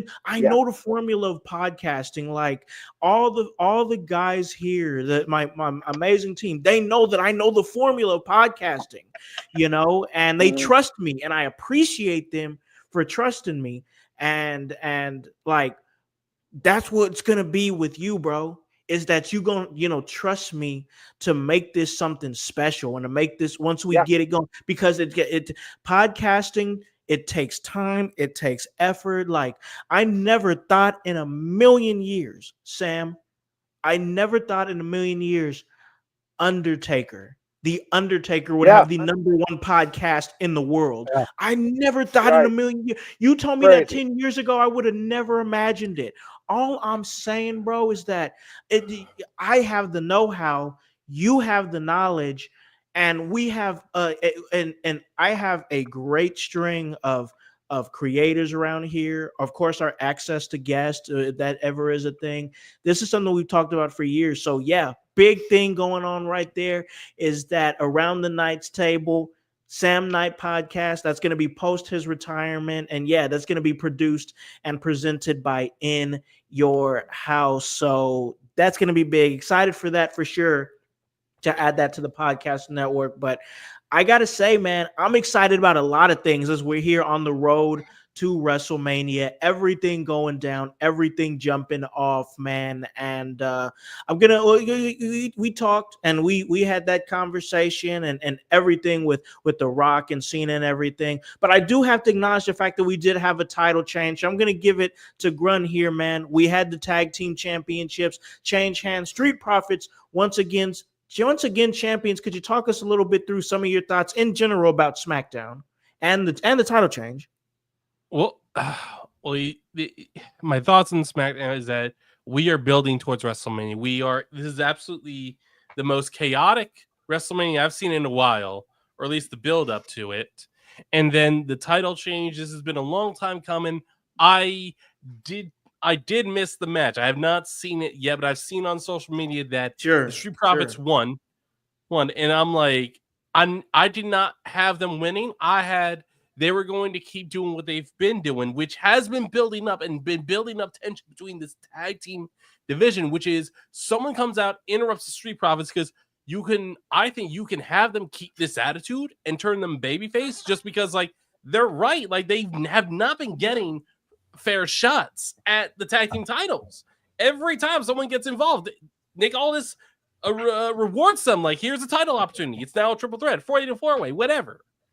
But now Street Profits, they're back in the tag team. They're back at the top of the tag team division, and I don't think they are not slowing down. They don't just have the smoke now. They are the smoke. You want to come at Street Profits? You ain't got what it takes. They have found that next level. Yes, I like it. I agree with you. And it felt like it strangely felt like the right time is, once again, like you said earlier, they're on that European tour.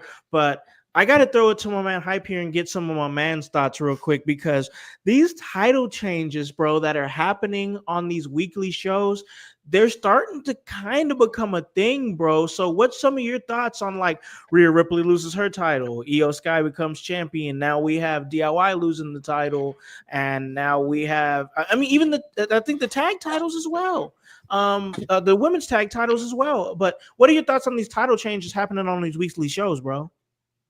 A famous group of poets once said, "Don't go chasing waterfalls. Please stick to the rivers and the lakes that you're used to." But I don't like those fucking lakes or rivers, and I like the chaos that we are seeing in the WWE right now. It is the greatest thing that I have great, seen. man. I'm sorry, I killed voice. He's gone, bro. I love Well, it. if you know the true meaning behind that song and that you're associating it with this, it's like, oh my God. Continue. Anyways, I like the chaos, man. Who would have thought Io Sky, new women's world champion on the road to WrestleMania? This does not happen. You know, the road to WrestleMania means champions keep their titles, and then we decide who their challengers are supposed to be. And that's a clear-cut road. What are these intersections that we are going on? And I love them because, man, I am seeing so many attractions that I've never seen before. Oh my God. Oh my God. It's great, Sorry, bro. hey, I'll calm down now. No, it's good. Bro, we are on the road to WrestleMania. It's great. It's great to have you back, bro. Most definitely. And I like the excitement. I like the energy, because I've been doing this show, specifically this show, for 6 years, which means I've covered 6 roads. This is my 6th road to WrestleMania that I've covered as you know, pro wrestling media, and it's more exciting now than I think that it's ever been, and that's just a great vibe to have, man. And I want to get some of Voice's thoughts, man. Like, as far as, and then we're gonna get our guest thoughts for sure, but I want to get Voice in on the mix. You're seeing, like Hype was saying, we're hitting these intersections and seeing these attractions with these title changes. Nothing is linear right now. Anything's on the table. What's your thoughts on the current landscape of the road to WrestleMania in the WWE?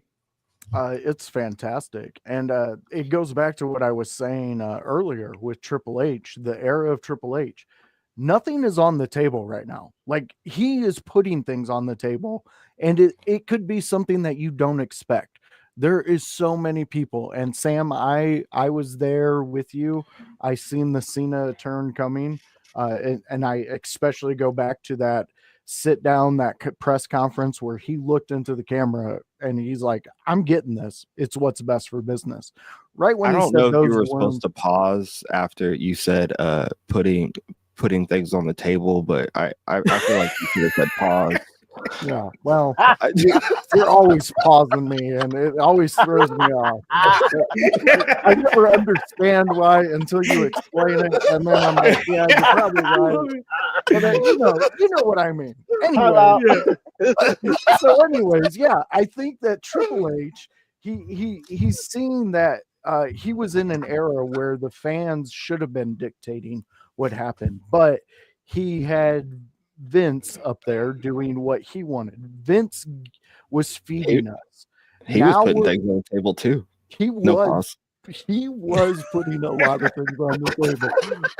But I think we're in an era of wrestling where this group of fans of wrestling absolutely love it, because it's not your typical stuff happening. And I would like to say, because Howse, you said it in our chat, you like hearing my wild takes on things. This is setting up what I've been talking about with the Street Profits. and with Bianca. And I think that we're getting ready to see them all team up, and we're getting the 2.0 nation together. And I think it's going to be fantastic because Finally. Bianca's going to be the leader. She is going to be the Farouk. She is Yeah, going she's to be got the to be. Ron Simmons. And that is the perfect spot for her. And to make her shine, I'm telling you, Jones, this is some Kool-Aid you need to drink. Bro, I'm down to It's some drink this Cena juice, Kool-Aid. bro. Actually, I'm It's that I'm Cena juice. down to add some extra sugar in there if you'd like, because Dude, I'm go down to ahead. throw the Meta Girls I into want this diabetes. into this sort of scenario as well. And you have the Street Profits, the Meta Girls, and Bianca in a faction. Yeah, Mm-hmm.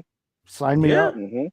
I'm in. All right. Mhm. I'm with it. I like that. See, this is Or Jada and this is- Parker. Or Jada Parker. I like Jada Parker. too. I like Jada too. Yeah. I like Jada too. But here's But the thing, bro. Like we're now in a time where we can it's the road to WrestleMania, and we should be speculating. Like this is what we're supposed to be doing. Like nothing is linear right now. Nothing is straightforward. Titles are changing on weekly shows. You have people tipping and turning. We didn't think, we got The Rock getting involved. He's got his involvement. What's Cena gonna do? Roman Reigns, what's his spot? We had somebody earlier in the chat asking what is Roman's place? And I want to bring this into here. I want to bring this into this conversation. And then I have another exercise that I want to play. I got to make sure we get this in here.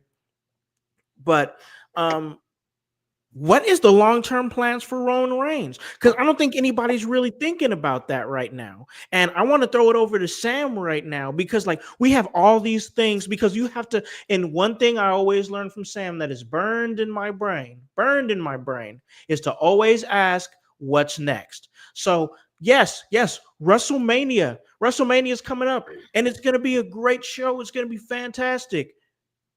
But what's going on after that? And I don't know Roman's place right now. I couldn't tell you. Sam, I want to ask your thoughts on the current landscape of WWE and the road to WrestleMania, and then what's next for Roman Reigns? I'll try to compile it, and then I got to leave you guys. But let me start from the top. So we talk about the Street Profits. I'm so glad to finally see them get what they deserve. They've worked their tails off to finally get back to the tag titles. They're both looking like $1 million. Dawkins is out here doing stuff we ain't seen him do. I'm like, bro, because they've been working. Because there was a time that I had this fear that they were going to leave the company because of how things were going. I'm like, bro, please don't go nowhere. Please don't leave. Because I mess with y'all heavy. Real talk. I don't care what nobody says. Everybody's a Street Profits fan. You know what I'm saying? At the Rumble when they came out, dun dun dun dun dun dun dun dun, we was all hey, that was the lick. So you know what, you brought up Bianca and her being the lead. I never thought about that until you said that. I see what they're doing. I'm like, wait, I like it. Finally put them all together. I mess with it heavy. You talked about Triple H. Now remember, Triple H is finally giving the fans what they want, but for so many years, he was the guy that held things up from happening. Yeah. Okay. Mm-hmm. So when you finally go, man, it ain't about me. I'm happy someone That's learned when from Hulk Hogan. You know what I'm saying? When you start realizing it's not about you, that's when you start making stuff happen. It's so good to see this road to WrestleMania. Con, I love how you put it. You're like, you didn't see this years ago because let's talk about one of my favorite roads to WrestleMania. No Way Out 2001. Austin versus Triple H in that 3 stages of hell, and The Rock versus Kurt Angle for the WWF Championship. Rock beat Angle, Austin beat Hunter. We are on a clear road to WrestleMania. WrestleMania 17. And I was just talking about WrestleMania 17 today at breakfast. But WrestleMania 17, The Rock versus Stone Cold Steve Austin with the greatest video package with My Way from Limp Bizkit as the theme song, available on YouTube now. And you have this promo between Rock and Austin with good old JR in the middle. And Austin said, I gotta beat you, Rock. If it's the last thing I do, I gotta beat you, Rock, with all due respect. And you got the Rock's like, the Rock has to beat you. The Rock has to. And we were all like, this was me as a kid. I'm watching TV. I'm zoomed in. Now it's like I'm zoomed in for a different reason because you got the belts changing hands and you don't know what the matches are going to be for WrestleMania. And that is the beauty of the evolution of pro wrestling. Hunter said, oh, y'all think y'all know? Watch this. Yep. I'm about to mess all y'all brains up because you don't think they realize that people, these dirt sheet guys are putting all this bullshit and speculations online. They know. Well, they feed them They some of know. it. Yeah, they do. And I know that. A lot of it is But you know crap. what? They feed it just so these guys can run with it. They go, hey, watch this, bro. Watch this, bro. Turn it around. Like, turn it on. You know, Yeah. like, you know what I'm saying? And that's how you like that's how you do it. That's the beautiful thing of this evolution of professional wrestling. It has become so unpredictable. You don't hear people use the word predetermined anymore. Yeah. No. I haven't heard that Wrestling's in a fake. while. You don't hear that much no AEW. more. Oh yeah, that's just Yeah. don't get me Sorry. started. Didn't mean to But- turn you off. We just stayed Sorry, I'm back. sorry. We just Yeah. stayed That's in another Sam. That's another Sam Night podcast. Hey, I'm gonna say if you guys would like information on how to fix AEW, that is a different podcast for down the line where we just fix AEW, which the ultimate solution is Tony Khan goes to NA and he sells the company. Yeah, I mean, once again, we'll come back to that. Let me retire first. We'll come back to that conversation because I'm very opinionated. But no, to me, WWE is doing what it's supposed to do. It is constantly reminding people that they are the big dog. Yes. Give somebody something to be excited about. Fight me. They are reminding you they're the big dog. And segueing to this from the big dog comment, let's talk about our tribal chief, Roman Reigns. Let's talk about our tribal chief. I appreciate the fact that y'all all acknowledge too. That makes me happy. Always. Always. Roman, you don't need to ask where Roman's going religion, next. not Roman. Let me explain why you don't need to ask what's next for Roman. Because Roman's always going to be the topic of the conversation. The 4-year title reign just made Roman the topic of all conversations. Yeah. When Roman showed up in Madison Square Garden and literally stomped Rollins' head, I was like, yo, Roman, you can do whatever you want. And then when he turned and he looked and saw Heyman and Punk, and the cinematic beauty of that whole segment, because you know me, I love how they piece things together. Roman looked at him like the jealous boyfriend, and the girlfriend's holding her ex, and he was like, oh, she is not calm and collected. He grabbed Punk up, was like, see you, bye, bow. And then it was like, ooh, ah, boom. And it looked at him and was like, so you coming with me or not? Yeah. And Heyman was like, and Heyman sat back and said, he said, yes, my tribal chief. Yeah. I'll have dinner ready when you get home. I love Tight you, Roman. Yeah, but we all saw that. Like, we all saw that. Roman, there is no questioning where Roman's going next. Roman is the topic of conversation. Yes, you have all these big names. Yes, you got the John Cena heel turn. Yes, you've got the Uber baby facing Cody Rhodes. But when you look at the WWE's landscape right now, the one person that's at the top of everybody's list is Roman Tribal Chief Reigns. There's no ifs, ands, or buts about it. Fight me, quote me on it. Roman is the dude, and he will be dude for years to come. And even if Roman never wins the heavyweight championship back, he is solidified in everyone's memory forever. Yeah, I agree. Yeah, absolutely. We got Nick chiming Because- in. Oh, sorry. Go ahead, sir. No, and I like the comment that he's an eternal Roman. I like that. But okay, he's playing that role so well while still putting Roman over. Did y'all see the promo Heyman cut on SmackDown when those Yes. fans were booing him? He was like, don't boo him. If you want to boo him to his face. He'll be here next week. But they were Yep. booing because he wasn't going to be there that night. But you understand what I'm saying? It's like Roman Reigns does not need a what's next plan. He doesn't. All these people talk about Roman, like Paul. So let's talk about what Michael Cole used to say when Roman was champion. He's like, everybody's complaining about Roman's always winning and he's never here. If you got a problem, it's an easy fix. Beat him. Beat him. Yep. Beat him. Yeah, that's all you got. Wasn't nobody beating him. What? Not Roman, a single soul. Roman, It took Roman 18 was scarred, motherfuckers bro. to beat him. And Man. Yes, an infinity They gauntlet. jumped him. So I don't they, know, bro. brother, they jumped. They had all the power stones and still Yeah. couldn't even snap completely. They Yeah. couldn't snap Yeah, it broke.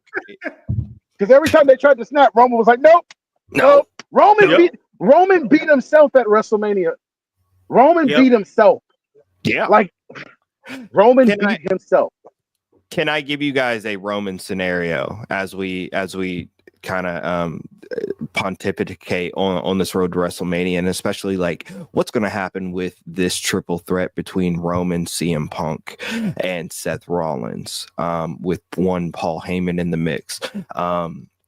I could foresee, we still have CM Punk's favor that Paul Heyman is due, which I could possibly see Punk saying, "Hey, I need you to represent me," and that be the favor, and that be a big thing. But beyond what happens there, we have a Jey Uso and we have a Gunther match, and there is no part of me that does not see Jey Uso winning this match with Gunther, which also allows me to believe that John Cena is going to beat Cody Rhodes.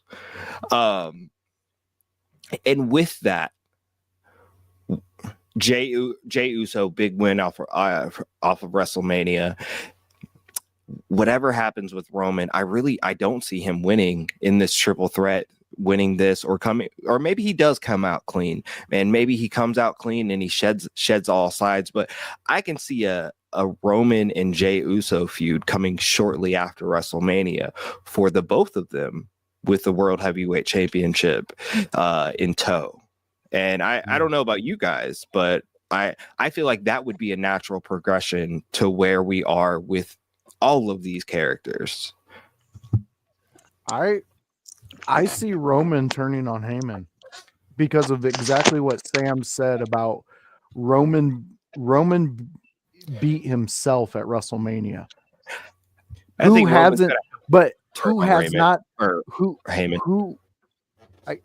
hasn't told Roman that to his face? Yeah. His wise man. And that's his wise man's job, is to make sure that he sees the truth, and so that Roman can be the top guy that he's always going to be. Yeah. But when you take that and you put that little bit in that damage in his armor, that makes him vulnerable to Punk out here going, "Well, I still got my pinky promise me and Heyman made years ago." And it's like, okay, well, cool, but like there's some shit happening. So I see Roman turning on Heyman. Yeah, exactly. Right there it is. Little pinky promises. And I mean, but think about it. That little thing has gotten people talking. Those little additions that they put into the storyline, we're focused on it. We're focused on this promise, this guarantee of something. We don't know what it is. We want to know what it is. But I honestly think Roman turns on Heyman. And I think Roman becomes the alpha dog in the yard, but it's known. Like right now, it's known to his loyalists, to his people who back Roman. But is it known to the WWE roster? There's some guys who know it, but some guys who don't. And Roman needs to re-educate those guys. I would say Seth freaking Rollins forgot about it for a moment because he stomped Roman. And then we had Roman come on and wanting to decapitate the man, which I was all for. I love Seth Rollins, but you probably shouldn't have done what you did.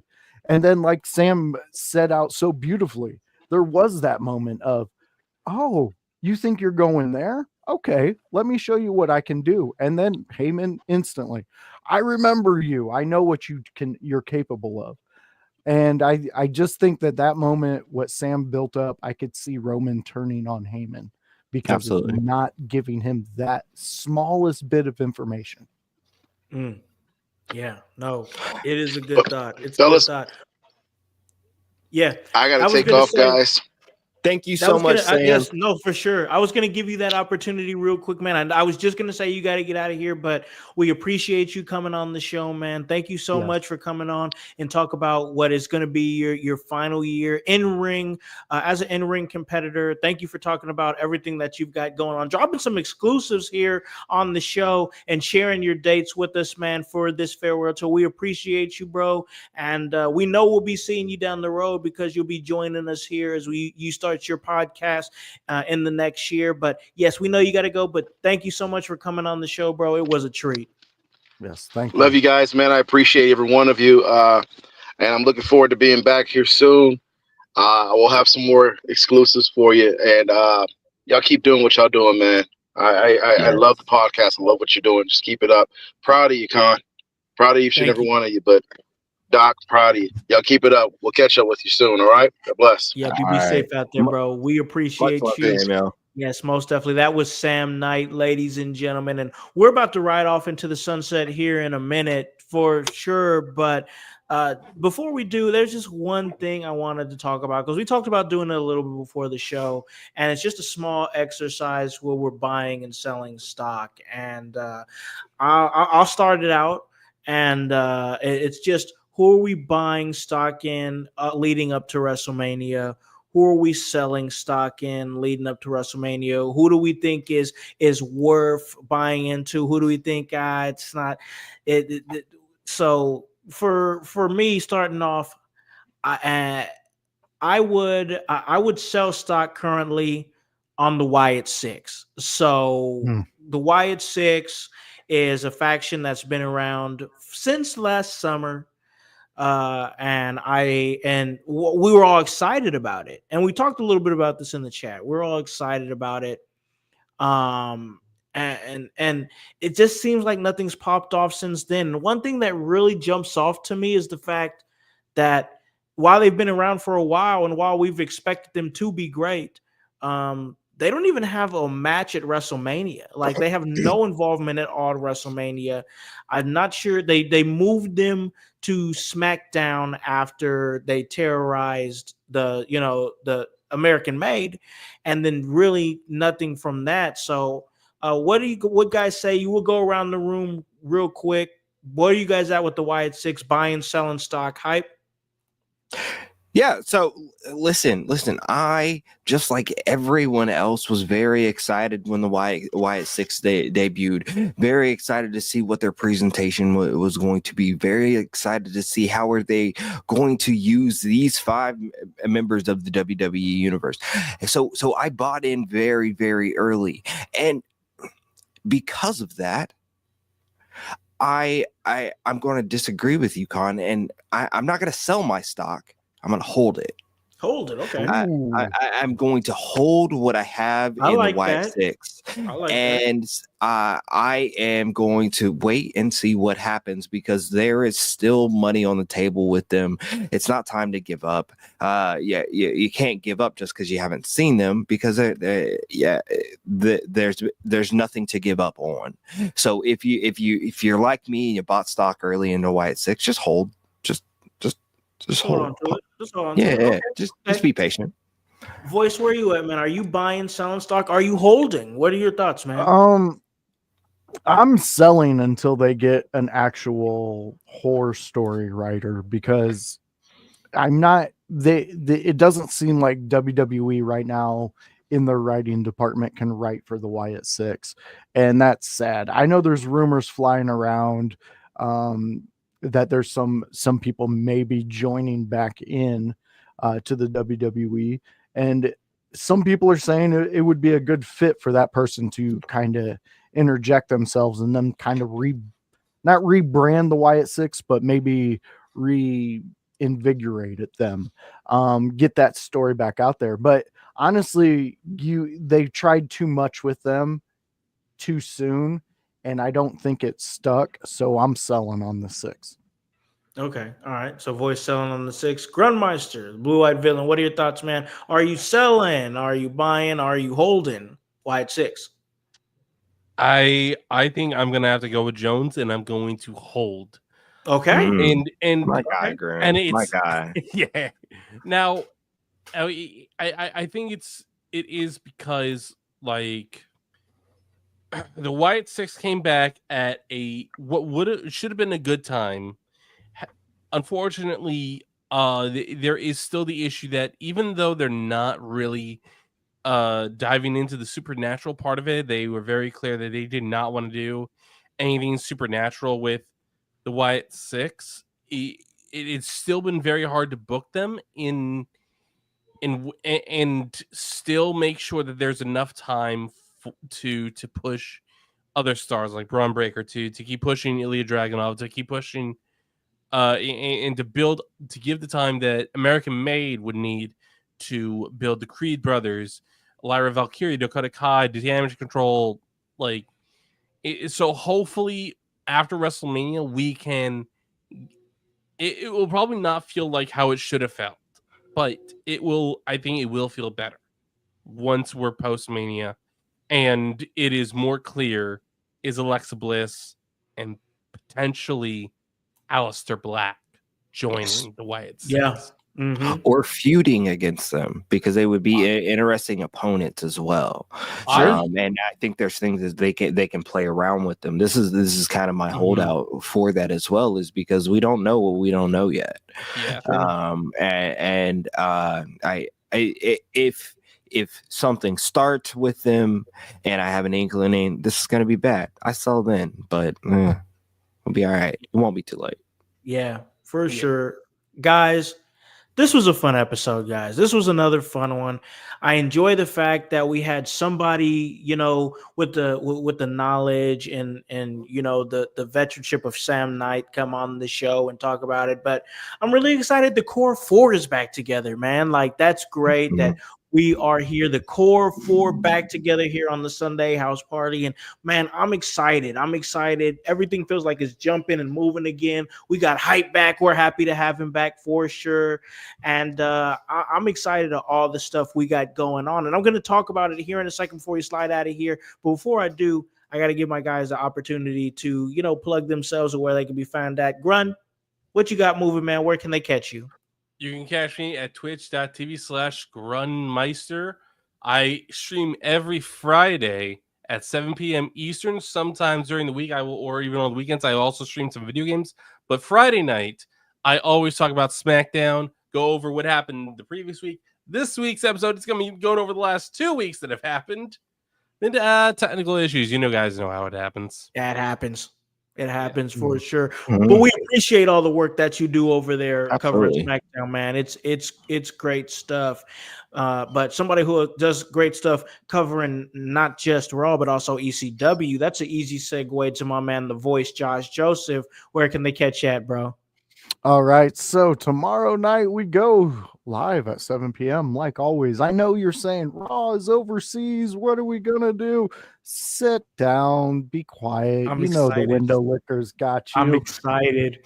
We're bringing in some possibly a question from one of our podcasters on the team, and we're going to discuss it in depth. And we're also going to discuss maybe a couple things that might have happened in Raw. We like to keep you the smartest kid in the sandbox. But yeah, that is Monday night, and that's with me, the blue-eyed villain, and the Chaos Goblin, and that is 7 p.m. every Monday night. So after that, you can jump forward to Friday, and that's when me and Howse, we get extreme and we watch ECW. The very last one we had Dirty Dick Flair on. And let me tell you, there are so many clips coming out of that one. That was probably fun, dude. Yeah, that was so fun. A great one. And just like we had with Sam Knight, we had him really open up about his personal life and how wrestling has really affected it and helped him heal. So definitely go and check that out. But that's going to be Friday. 5 p.m. Me and House, come join us. And as always, here on a Sunday house party, you can come check me out, see what I have to say, and hear introductions of me being the biggest piece of shit out there, but knowing that it's coming from love from my great friend, because that it makes me giggle. I mean, when you wrote that in the chat the other day, my heart swelled with just love. It's so great. My man, that is my dude, the voice, Josh Joseph. Catch everything that he's doing. Great creator. But man, you guys already know. I got to give it to my guy here, another great creator and producer of the show. That is Hypocrisy Jones. Where can they catch everything that you're doing, bro? Well, to be honest, you can catch me right here on the Sunday house parties. Other than that, I'm not super doing a whole lot, but that doesn't mean that you can't go check out my friends at the Kokomo Press and see what they're doing. Go check out an open mic on Thursday nights at Cooper's Pub, because they are still going strong, and they are still making people laugh every Thursday night down there. Check out their Facebook page. But other than that, man, hopefully you have a life and you don't look for me or look up my Facebook page, Hypocrisy Jones, or anything like that. But if you do, you do. There might be some funny stuff on there. But other than that, man, I like that today we learned a lot of things. We learned about a strong man in Sam Knight. We learned that the voice drinks invisible John Cena juice, and we learned that Groon still loves blackface. So He defends it. He doesn't love it. He just defends it. I defend it in the entertainment industry for entertainment purposes. That is all I do. That's all you need to do. I defend the entertainment industry for crossing the line only for entertainment purposes. And did you notice how he threw up the OK sign as he said that? Oh, no. No, I love Grunt. No. I love Grunt. No. I will be going to a shed in the middle of the woods. Goodbye. See you guys later.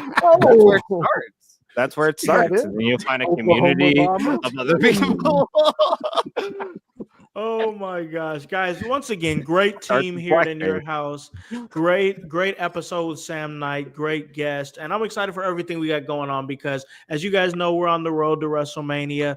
We have Selection Sunday. I'm always excited for some March Madness. So this is what we got going on before we get out of here. This is what I got going on, and I want to promote.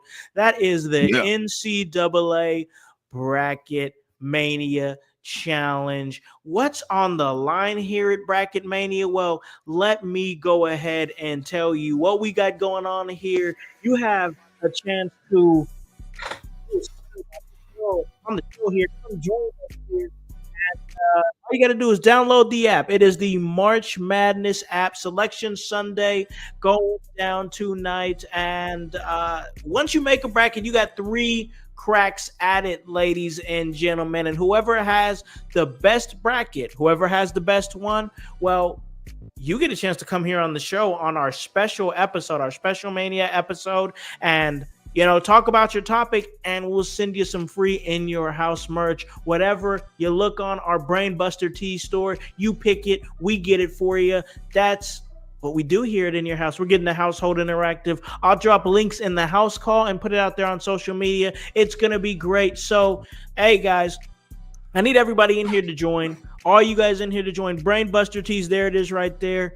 Hype, Voice, Grun. I need all you guys to hop in here. Tell everybody about this here. That's the In Your House NCAA Bracket Mania Challenge. That's going to be exciting. I'm super excited to do this with you guys. And this is going to open us up to do some more stuff, because you guys know we're getting closer and closer every single day to football season. And I love me some fantasy football. So we're going to see how this goes.